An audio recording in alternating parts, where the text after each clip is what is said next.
Hi, I'm Olivia, and today's happy nugget comes from Clint Eastwood, one of the greatest American filmmakers and actors. Clint Eastwood is one of the most iconic, successful, and prolific movie stars of all time. His box office returns are in the billions, and in a career that has spanned over 50 years, Clint Eastwood has starred in and or directed almost 80 films. On screen, he immortalized classic performances in films like A Fistful of Dollars, Dirty Harry, The Outlaw Josie Wales, In the Line of Fire, and Every Which Way But Loose. As a director, he has brought to life such powerful films as Gran Torino, Flags of Our Fathers, American Sniper, and his classic Oscar-winning films Unforgiven and Million Dollar Baby. Although audiences have always loved Clint Eastwood, in the beginning of his career, he was typecast as a cowboy or a cop, pigeonholed, and viciously criticized by critics for almost 3 decades. But Clint Eastwood persevered to do what he loved, making movies, and to become one of the most celebrated, critically acclaimed, and award-winning filmmakers. In an interview in 1980, speaking about filmmaking, Clint Eastwood said, "You've got to take chances. You've just got to. If I don't take chances, then I don't deserve to be where I am to some degree. Because what's the point of getting into a position where you can make certain films and not make others? I could sit and go through scripts and say, no, that's not commercial, or that's not what I built as an image. When I went to make Every Which Way But Loose, my agent, my attorney, and a lot of people were against it. They said, this isn't Clint Eastwood. And I said, what do you mean it isn't me? None of these other guys are me either. There are elements maybe, but you do it for different reasons. You can do a picture with the idea of doing it for straight entertainment, but then I've proven I can make pictures that make a buck here and there. But there's other things I've got to prove in my life too. Just to myself as a person, to make comments that are of other natures. It's really gratifying to make a film like Josie Wales or High Plains Drifter that people have a long-range interest in. I get a whole lot of cinema groups who want to talk about those films, and I really enjoy that, when they want to come back and go into it years down the line, to learn what made it tick, and how it evolved.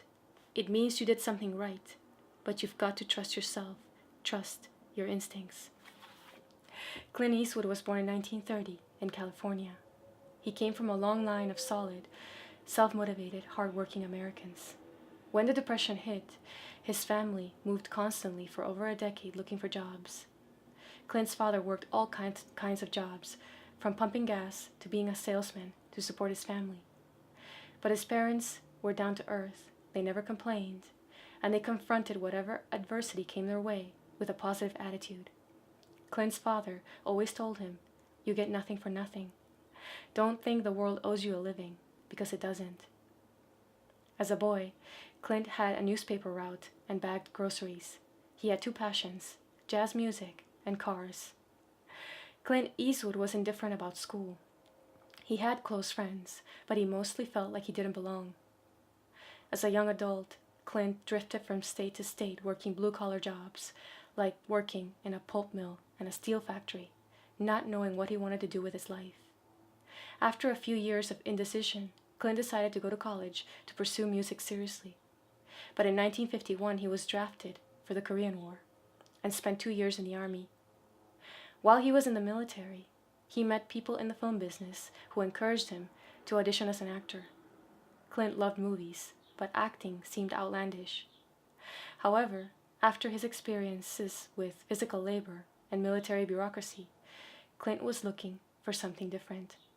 So he gave it a shot, and in 1954, when he was 24 years old, he was accepted into Universal Studios' talent program. In those days, studios kept actors under inexpensive contracts to have performers available to do minor roles in movies. To Clint Eastwood, he was embarking on an adventure that would last a lifetime.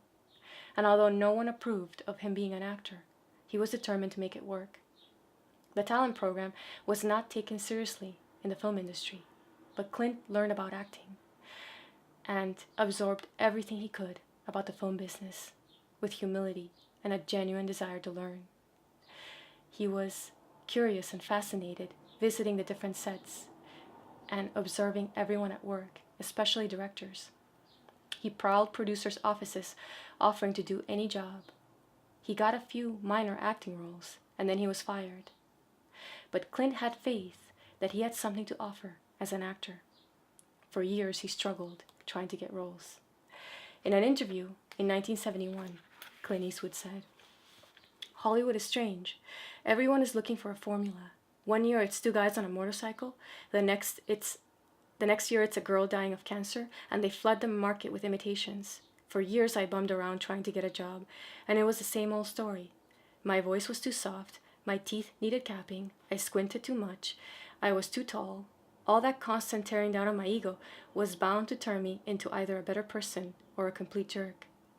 And I know that if I walked into a casting office right now and nobody knew I was Clint Eastwood, I'd get the same old thing. My voice is still too soft, my teeth still need capping, I still squint, and I've been compared to a small redwood tree." In 1959, when Clint Eastwood was 29 years old, he got the opportunity to play second lead in a TV series called Rawhide. Clint worked on this show for 7 years. But as time went by, he grew restless. He wanted to explore other acting roles. He wanted to participate in the production, perhaps even direct an episode of Rawhide, but the executives would not let him.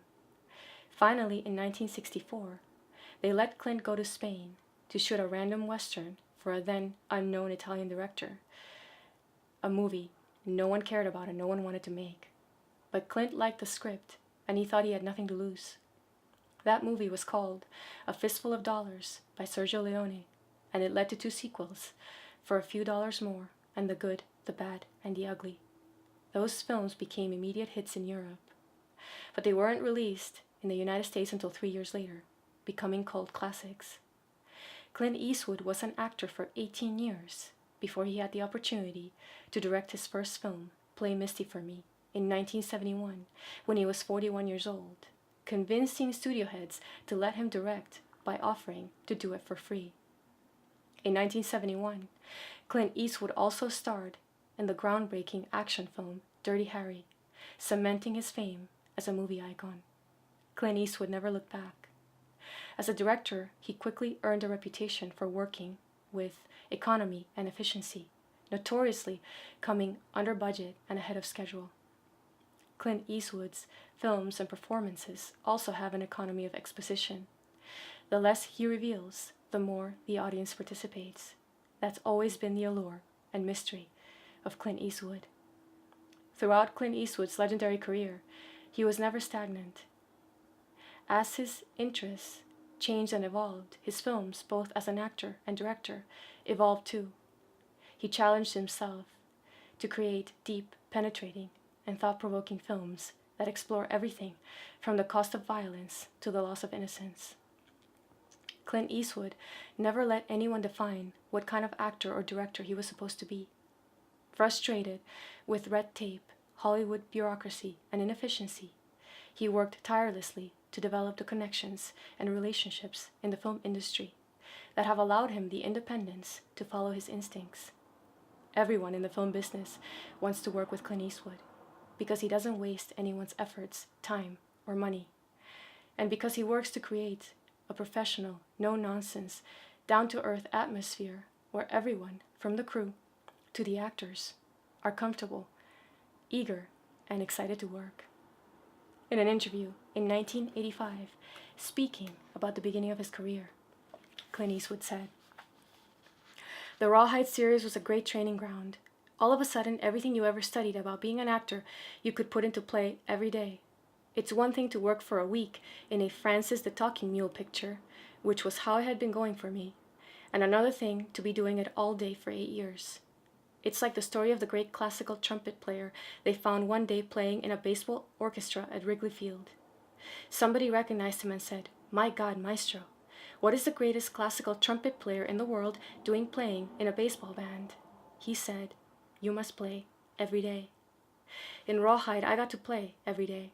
It taught me how to pick up and run, how to make things up, wing things in there."